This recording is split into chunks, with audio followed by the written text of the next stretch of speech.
On the 16th of July 1945, in the faint pre-dawn darkness of the New Mexico desert, a group of scientists held their breath, watching a steel tower where a plutonium sphere, codenamed Gadget, hung suspended. At exactly 5:29 a.m., the sky suddenly blazed as if a second sun had appeared.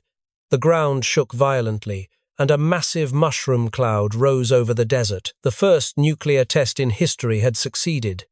Amid the fire that stained the entire horizon orange, Robert Oppenheimer stood in silence, recalling a line from the Bhagavad Gita, "Now I am become death, the destroyer of worlds." For many of them, this had only been the final experiment of science. But just a few weeks later, that power left the desert, was carried much farther, and found its way into a densely populated area, opening the door to a tragedy unprecedented in human history. To understand why people who had devoted their lives to blackboards and laboratories would step so close to such a dangerous boundary, we have to turn back to Europe before World War II, a place where science no longer existed in a neutral space, but was pulled directly into fear and politics. In the late 1930s, nuclear physics suddenly opened a door whose consequences even its discoverers had not yet fully grasped. When Lise Meitner and Otto Hahn demonstrated that the nucleus of uranium could be split, releasing an enormous amount of energy, it was more than a scientific breakthrough. In a Europe sliding toward war, that discovery immediately took on a different meaning. If that energy could be released in an instant, it could become a weapon unlike anything that had ever existed. The idea of an atomic bomb did not arise from a desire for destruction, but from a far colder question. If we can do this, will the enemy do it first? That fear became obsessive as the name Hitler entered every conversation behind closed doors. Nazi Germany did not possess only an army. It also had research institutes, leading scientists, and a system willing to mobilize science for war. For many Jewish scientists in Europe, this was no longer a theoretical concern. They were forced to leave their homelands and flee to the United States, carrying with them not only knowledge, but also the haunting fear that if the Nazis reached the atomic bomb first, the consequences would be beyond imagination. It was in this atmosphere that, in the summer of 1939, Leo Szilard turned to a name the entire world listened to: Albert Einstein. Two men, one driven by anxiety, the other by hesitation, signed a letter addressed to President Franklin D. Roosevelt. The letter did not discuss military strategy, nor did it propose bombing anyone. It issued a warning. The fission of uranium could lead to bombs of unprecedented destructive power, and there was reason to believe that Germany was pursuing this path. Einstein, a man who despised war, used the authority of his entire life's work to urge something he never wished for: that the United States must act before it was too late. Roosevelt understood exactly what that letter meant. He did not respond with vague promises, but with the machinery of the state. From the first research committees to America's formal entry into the war at the end of 1941, the nuclear program was accelerated and wrapped in a military framework. By 1942, a project under the code name Manhattan Project officially came into being without fanfare, without public announcement, yet on a scale large enough to alter history. The man placed in command was Major General Leslie Groves, an officer known for his toughness and secrecy. To lead the intellectual core of the project, Groves chose a young physicist, brilliant, unconventional, and deeply conflicted. J. Robert Oppenheimer. Los Alamos, a remote town in New Mexico, was transformed into the center of the most secret scientific effort the world had ever seen. The scale of the Manhattan Project far exceeded anything the public could have imagined at the time. More than 100,000 people working across over 30 sites, at a cost of roughly $2.2 billion in wartime dollars, all shrouded in absolute secrecy. Most participants knew only that they were contributing to the war effort, unaware that they were helping to create something capable of erasing entire cities. Oak Ridge refined uranium. Hanford produced plutonium. Los Alamos designed the weapon itself. In Chicago, Enrico Fermi's team quietly achieved the world's first self-sustaining nuclear chain reaction in late 1942, proving that nuclear energy was no longer theoretical. From there, the project split into two parallel paths, a simpler approach using uranium-235 and a more complex one using plutonium-239. In the end, two bombs emerged, Little Boy and Fat Man, two different solutions to the same scientific problem. For more than 3 years, most of the scientists believed they were racing against time to prevent a greater catastrophe. But in May 1945, Germany surrendered. The original enemy vanished in silence. At that moment, a far more unsettling question surfaced within the project itself. If the enemy had fallen, why were they still building this? The war in the Pacific, however, was not over. Japan had not surrendered, and the logic of war began to override the logic of science. The Manhattan Project was redirected toward a new objective. It was here that the first voices of conscience began to rise. In June 1945, a group of scientists in Chicago, led by James Franck, submitted a confidential report to the Secretary of War. The report did not argue over technical details. Instead, it questioned the consequences. If the United States became the first nation to use this indiscriminate weapon of mass destruction, it would open the door to an irreversible arms race and forfeit its moral standing in the eyes of the world. The proposed solution was simple: demonstrate the bomb's power in a remote, uninhabited area as a warning, rather than dropping it on a city. Almost at the same time, Leo Szilard, the man who had once knocked on the very first door, became the one trying to keep that door from being thrown wide open. He drafted a petition to President Harry S. Truman, urging that the atomic bomb not be used unless Japan had first been warned and given a chance to surrender.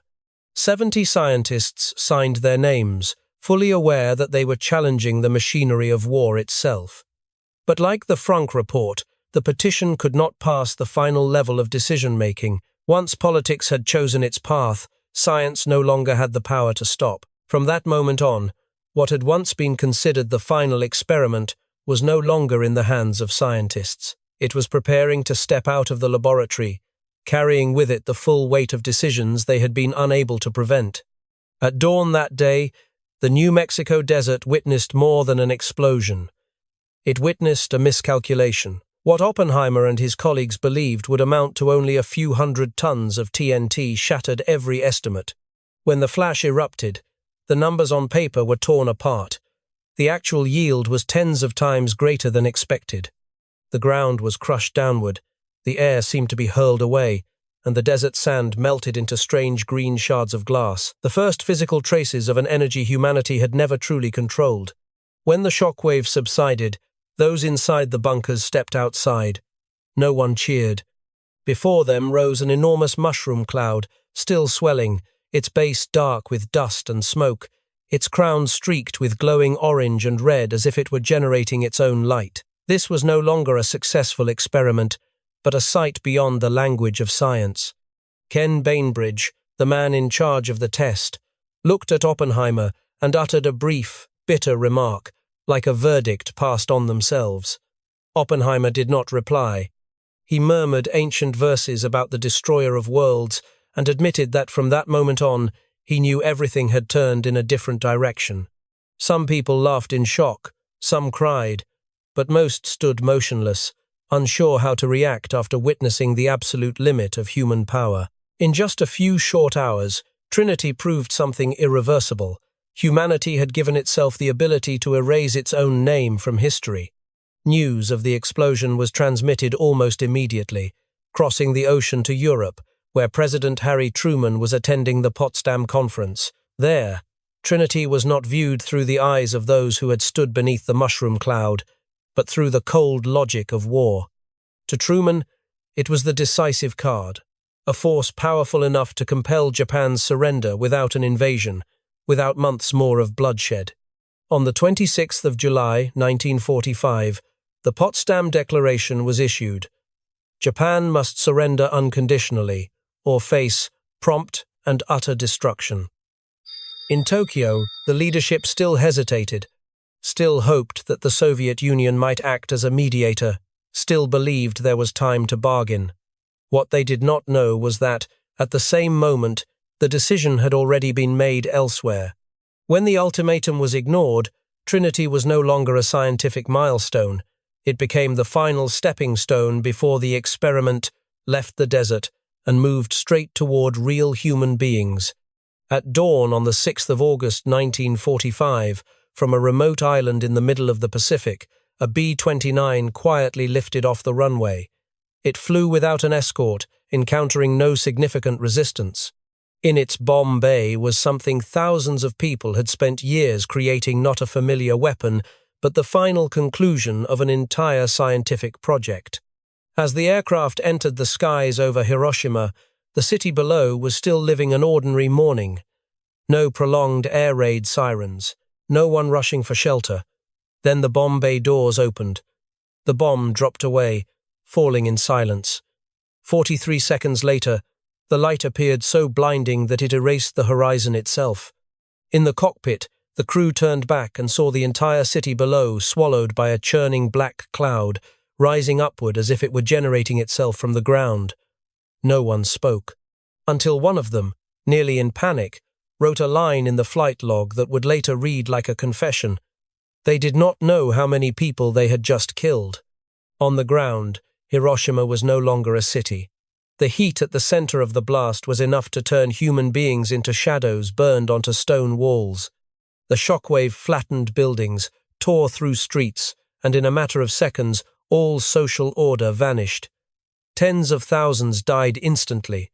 Tens of thousands more began a slow process of dying that, at the time, had no name. This was not a conventional bombing. This was the first time a city had been erased by an energy that had previously existed only inside laboratories. 3 days later, before the world could fully comprehend what had happened, it happened again. Another bomb. Another city. First Kokura. Then, because of cloud cover, the target shifted. Nagasaki became the next destination. The second explosion did more than confirm the power of the new weapon. It extinguished any remaining hope that Hiroshima had been an isolated case. The message was now unmistakable. When the death toll rose into the hundreds of thousands, when there was no longer any way to resist or negotiate, the Japanese emperor was forced to speak. On the 15th of August 1945, Japan accepted surrender. The war was over. But for many people, especially the scientists who had once believed the atomic bomb was only a final experiment, this was not an ending. Because from the moment Hiroshima and Nagasaki were erased from the map, the world entered a different era, one in which science could no longer stop at proving what was possible, but had to live with the consequences of having proved it. In the first few hours after Hiroshima, information was withheld. When President Truman appeared before the American public, the story was told in a very different way. The war had found its way out. For a nation that had endured nearly 4 years of brutal fighting in the Pacific, the atomic bomb was seen as a decisive ending, fast, final, and less costly in blood than an invasion of the Japanese home islands. Crowds celebrated. Newspapers spoke of victory. Hiroshima was described as a military objective, a logistical hub, an important base. In the psychology of wartime, the remaining details seemed unnecessary. After Dresden, Hamburg, and Tokyo, the destruction of a city no longer felt unprecedented. And so, for many, the new bomb was not a moral boundary, but the pinnacle of modern warfare, a terrible price, yet one deemed worth paying to bring the conflict to an end. But that sense of triumph did not reach everyone. Aboard the B-29 that had just landed, the crew of the Enola Gay fell into a long silence.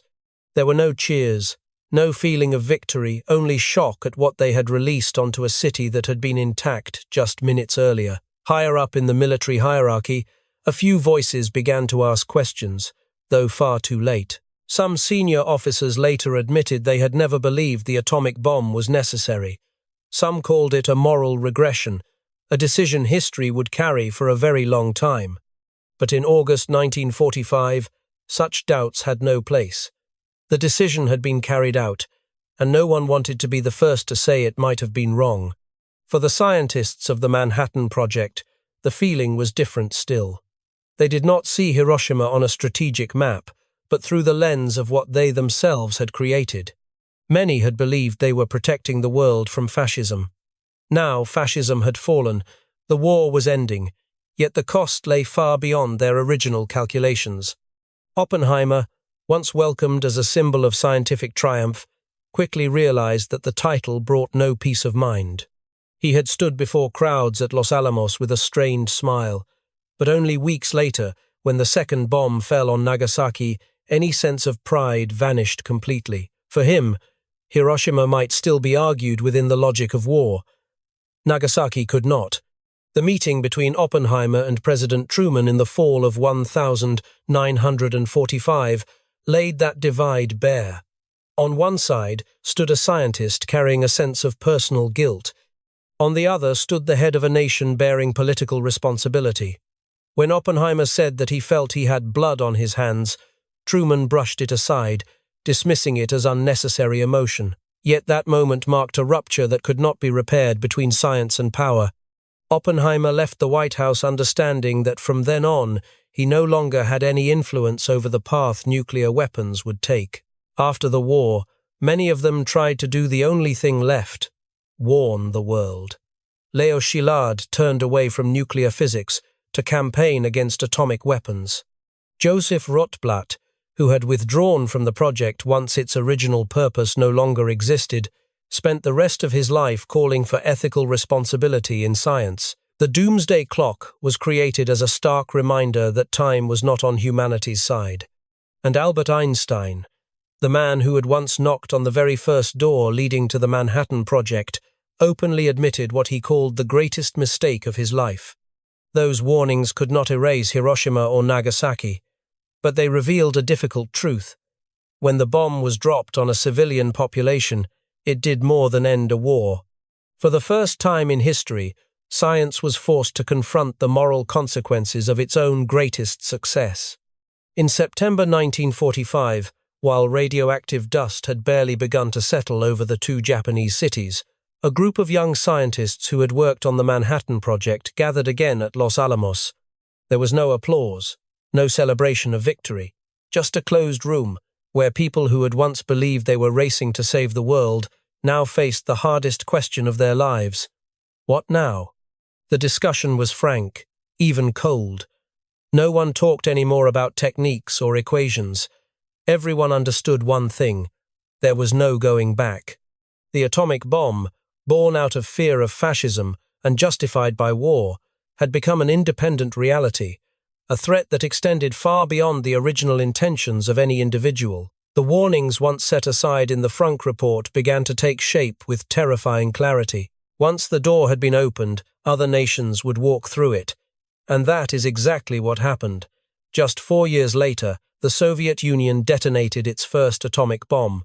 Then came the hydrogen bomb. Then came a world divided by the fear of mutual annihilation. The Cold War did not begin with gunfire, but with the memory of two cities erased from the map. From that moment on, the role of scientists changed forever. They were no longer merely explorers of nature, but guardians of a power capable of ending the very civilization that had created them.